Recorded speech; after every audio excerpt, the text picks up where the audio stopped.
What's up, guys? Today for Whiteboard Wednesday, we're talking vertical jump testing. So why would we want to measure vertical? It's a great measure of lower body power.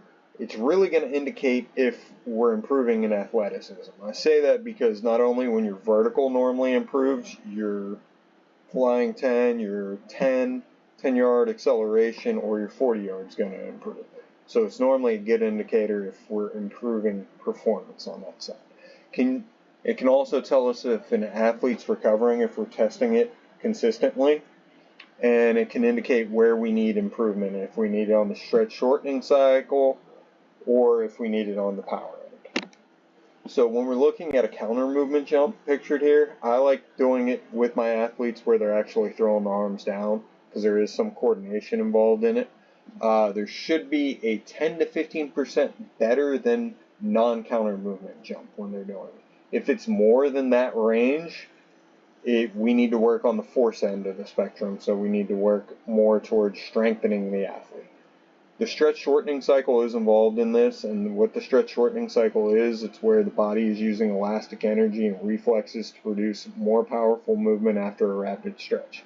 So think a spring. As you press down, you're loading it, just as you're loading as you're going into a jump, and then it unloads and springs up just like as you're jumping.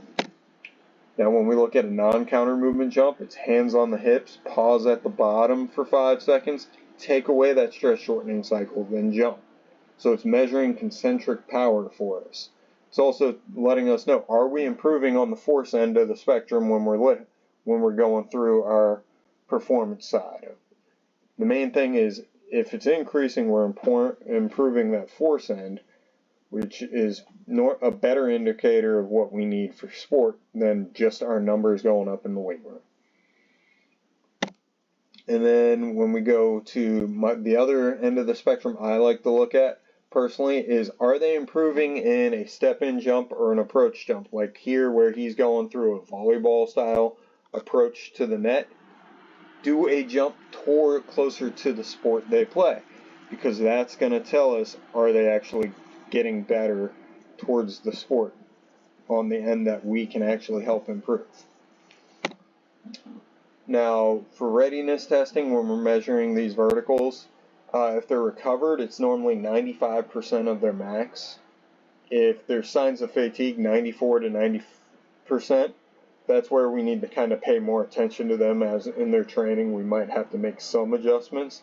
And if they're under recovered, we're going to have to make adjustments in the weight room on what we're doing that day to make sure they're not getting hurt or we're not just bearing.